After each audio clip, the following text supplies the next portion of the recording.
Kita lanjutkan hadis yang ke-6. Qala al-muallif hafizahullahu taala wa nafa'ana bihi wa bi 'ulumihi fid dharain amin. Al-haditsus sadis, hadis yang ke-6. Qaulu rabbina, perkataan Rabb kita, wan nazi'ati gharqa wan nasyitati nashta. Wan nazi'ati, demi malaikat-malaikat yang mencabut, gharqa dengan keras, wan nasyitati, demi malaikat-malaikat yang mencabut dengan lembut, nashta, dengan sebenar-benar lembut. Ini menurut tafsiran mayoritas para ulama adalah para malaikat-malaikat yang mereka mencabut nyawanya orang-orang kafir dengan cabutan yang sangat keras, dan mereka mencabut nyawanya orang beriman dengan cabutan yang lembut. Dan itulah tafsiran dari Ibnu Mas'ud, demikian juga dari Ibnu Abbas radhiyallahu taala anhuma.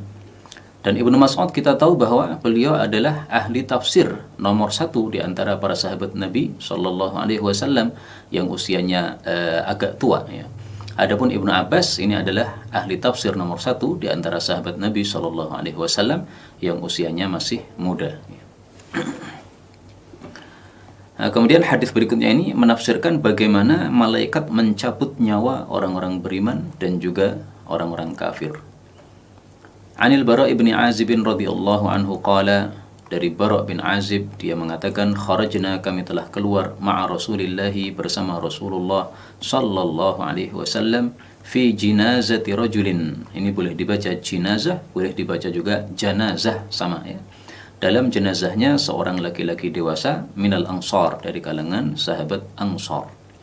Fantahina, lalu kami sampai, ilal qabri, ke kuburan, walamma yulhad, dan belumlah selesai digali liang lahat. Liang lahat itu adalah liang kuburan yang berada di bawah dari liang kuburan yang besar, yang berada di tepinya liang tersebut.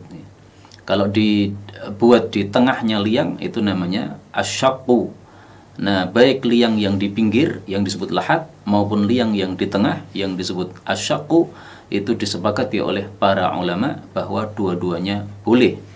Adapun hadis yang mengatakan bahwasanya lahat itu untuk umat Islam, sementara asyaqqu yang kalau kita menyebutnya sebagai liang karas ya, itu adalah untuk selain muslim, yaitu untuk non muslim, maka itu hadisnya dhaif. Al-lahdu lana, liang lahat untuk kita yaitu umat Islam, wasyaqqu li ghairina, liang karas untuk selain kita umat Islam. Ini hadisnya diriwayatkan oleh Imam 4, meskipun kata Syekh Albani sahih, tapi banyak para ulama yang mengatakan dhaif. Termasuk diantaranya adalah guru kami, Syekh Mustafa Al-Adawi Al-Misri hafizahullah, beliau mengatakan dhaif.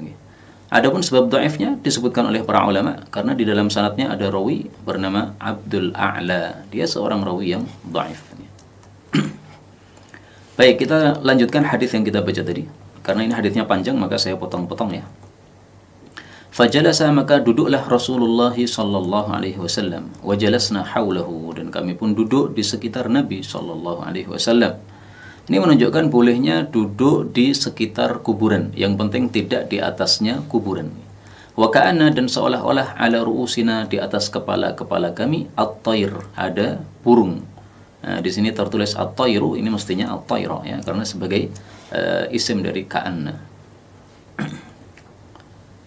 Jadi maksudnya para sahabat Nabi semuanya terdiam, khusyuk, dan inilah sunnahnya orang yang sedang menunggu kuburan atau menunggu penggalian kuburan ya, tidak banyak tidak banyak ngobrol, apalagi guyonan. Nah, ini sangat tidak pantas dilakukan pada saat penguburan jenazah sebagaimana yang kita lihat pada masa sekarang ini. Wa fi yadihi, dan pada tangan beliau, udun, ada kayu, yang kutubihi, yang beliau itu menusuk dengan kayu tadi, fil ardi, pada tanah. Farafa'a ra'sahu, lalu beliau itu mengangkat kepalanya, faqala, lalu beliau bersabda, ista'idzu billah, berlindunglah kalian kepada Allah, min adzabil qabri, dari siksaan kubur. Qalahu marratain, Nabi mengucapkannya 2 kali, au thalathan, atau 3 kali. Di sini tidak ada kata-kata qalahu, tapi cara membaca hadisnya memang seperti itu. Qalahu marrataini aw thalathan. Dan hadis ini menunjukkan bahwa siksaan kubur itu betul-betul ada, dan ini adalah mazhabnya Ahlus Sunnah wal Jamaah. Menyelisih mereka Mu'tazilah yang mereka mengatakan tidak ada azab kubur. Ya, mereka menolak semua hadis tentang azab kubur katanya hadis-hadis ahad saja, tidak bisa diyakini dalam bab akidah. Ya, itu urusan mereka, kita tidak ikut-ikuti mazhab mereka. Thumma qala, kemudian Nabi bersabda, Innal abdal mumin, sesungguhnya hamba yang beriman, idza kana, apabila adalah dia, finqita'in, pada masa putus, minad dunya, dari dunia, wa iqbalim minal akhirah, dan menuju kepada akhirat, nazala ilaihi malaikatun, turunlah kepadanya beberapa malaikat, minas sama, dari langit. Ini menunjukkan bahwa malaikat tempatnya di langit-langit.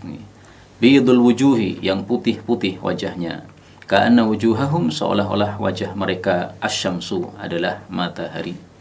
Ma'ahum kafanun, bersama mereka ada kafan, min akfanil jannah, dari kafan-kafan jannah. Wa hanutun, dan parfum. Hanut itu adalah parfum untuk orang mati, ya. Kalau orang Indonesia mungkin menyebutnya serimpi, ya. Sebenarnya serimpi itu adalah satu merek mungkin, ya. Wa hanutun, dan minyak wangi orang mati, min hanutil jannah, dari minyak wanginya jannah. Hatta yajlisu minhu, sehingga mereka duduk pada orang mati tadi, maddal basar, sejauh pandangan mata, sejauh mata memandang.